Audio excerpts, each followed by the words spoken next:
Unusually and exceedingly peculiar and altogether quite impossible to describe.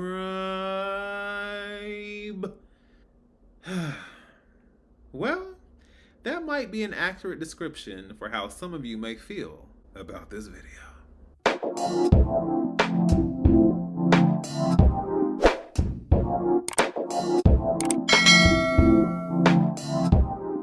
Hey everyone, this is Dmovieman, fellow cinephile, popcorn addict, and emerging film critic, coming to you with reliable recaps, reviews, and reactions.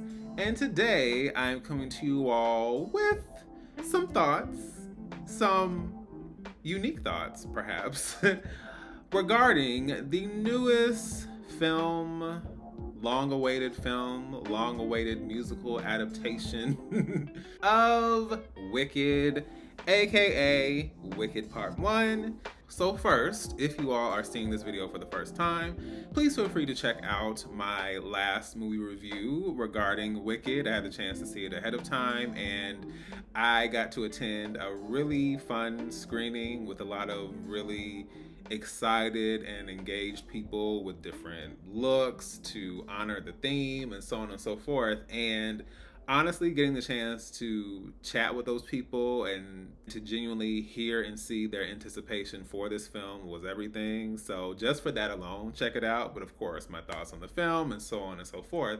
And I think because, of course, I am a huge musical fan, I don't know if it's as emphasized on this channel as much as I want it to be, but I even had the chance to see Six the Musical and Chicago the Musical recently, and it's one of those things I've been thinking about possibly incorporating into the channel, but I figured this is kind of my way to ease into that. And this also is a concept I've been wanting to do as someone who thought about covering musicals and or movie musicals on the channel. I wanted to do a ranking of all the songs from Wicked Part 1.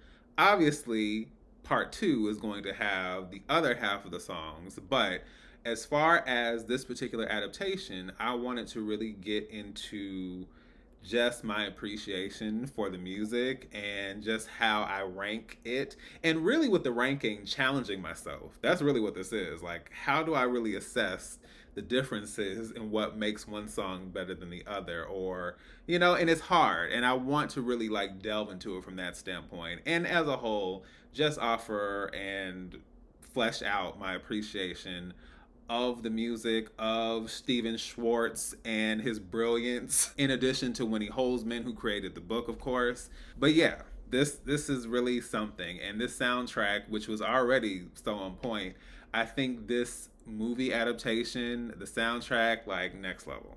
Next level, next level. So, yes, without further ado, let's get into it. We will start at the very bottom. And again, this is not a knock on the music because I do think so much of it is brilliant, but I have to have a critical eye for this. So I have to start with Something Bad, aka Something Bad. I am sad to say that Something Bad is pretty bad. No, I'm kidding. It's not a bad song at all. It's just that for me, it feels more like an interlude than a fully fleshed out song, and maybe that's intentional. And I also appreciate that it's highlighting the plot line involving the capital A animals. If you have read the original novel by Gregory Maguire, there is a more significant exploration of that there. And I appreciate that this song is attempting to highlight that and foreshadow some of the things that are about to happen, as well as who is behind the something bad that is happening in Oz. I also enjoy the way that the film uses the visual of the pop-ups and the projection as Dr. Dillman is singing. And I thought that was a really cool visual cue to add to the song. But ultimately, it's a song that's just okay. And I think the song itself, as well as the animal plotline, it just doesn't have the same presence in the story that it does in the original novel. And I understand there are changes, but that's one thing I wish could have been more emphasized. And I see how they try to do that, but to me, I still want it more because I feel like, especially what it means for Elphaba as a character and how it ties into other animals, other characters as well. I think that's the one thing, given how long the runtime is, that we could have gotten a lot more of. All right, and up next we have Dear Old Shiz. This is actually the second song of the film. This is when we are introducing Glinda as she makes her entrance to Shiz University. And we hear the alma mater, the general anthem hymn of the university being sung. And this is just a song I enjoy because, as someone who was a part of chorus and choir from middle school all the way into college, there's just something I appreciate about sounds of a choir or sounds of a chorus that will always just be something I enjoy. And of course, Glinda with her with her moment, so to speak, which is funny because it reminds me a lot of when Mary Poppins and her reflection are singing to each other and she gets annoyed. It reminds me of that for whatever reason. But I also love at the very end the shiz. That takes me out every single time. Just the emphasis. Yeah. Of course, this is a very simple, straightforward song, but it sets the tone, the introduction, shiz, and we can move on. Up next, we have A Sentimental Man, which is sung by the Wizard when Elphaba and Glinda visit him in the Emerald City. This is another very short and sweet song, but for the longest, I actually did not realize, because of course, as I've said before, listening or watching a musical on stage the first time, you appreciate the music, but you don't get a feel for all the lyricism. You're trying to keep up with everything that's going on. So I remember A Sentimental Man, but I forgot that that was the prelude or the foreshadowing of Defying Gravity. He literally tells Elphaba he would like to raise her high because I believe everyone deserves the chance to fly. And then she says, as someone told me lately, everyone deserves the chance to fly. So from that standpoint, it's a very simple, sweet, nice song. It has certain implications that will not be clear until much later, but you understand for Elphaba why this is the perfect moment, especially considering what her experience has been within her own family. So it's like, oh, a new family, a new experience, which of course is derailed. But for the moment, it's effective enough. Up next, we have I'm Not That Girl, sung by Elphaba. This, of course, is right after the Lion Cub scene where she and Fiyero seem to have a interesting moment, shall we say.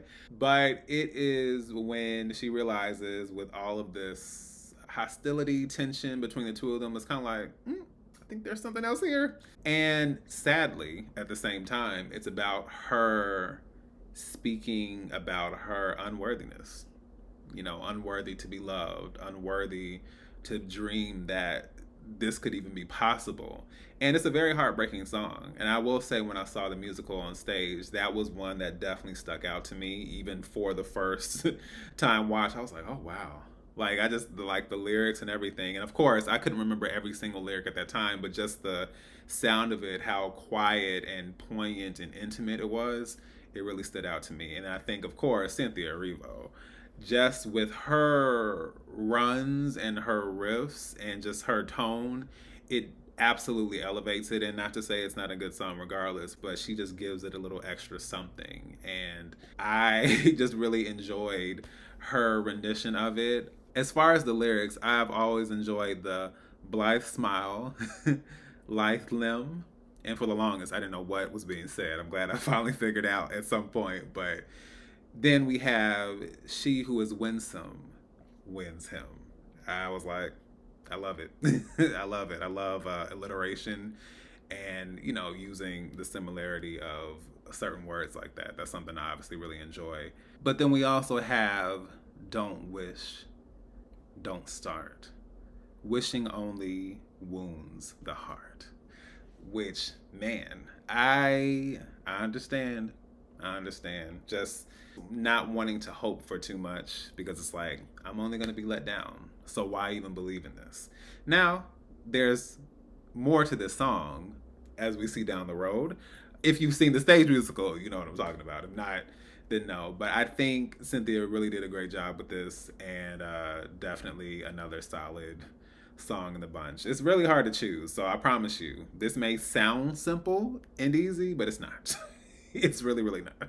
Up next, we have One Short Day. Of course, this is a song that is encapsulating Glinda and Elphaba's experience in the Emerald City, officially seeing the sights, experiencing it all.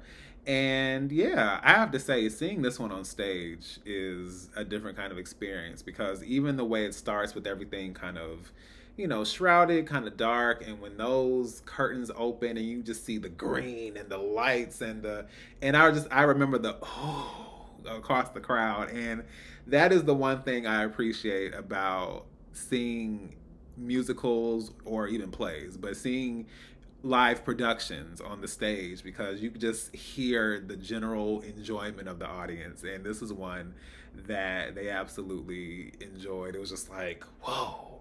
But as far as the film, seeing, of course, these practical sets and the creation of the Emerald City was really enjoyable. Also appreciated a certain cameo, or two, or three, or four.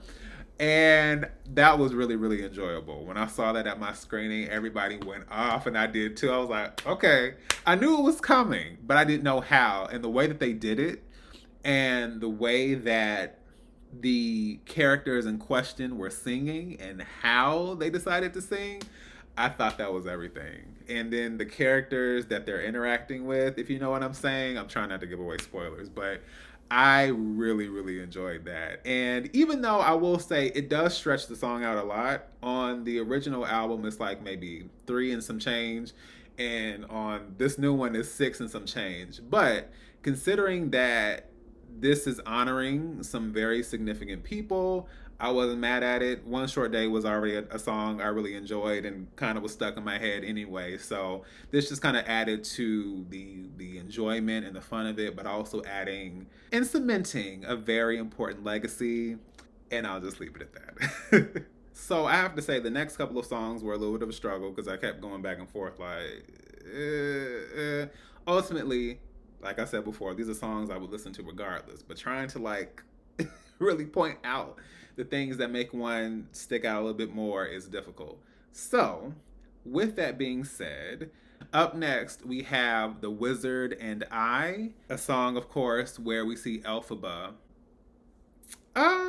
imagining her future, shall we say, as spurred on by Madame Morrible.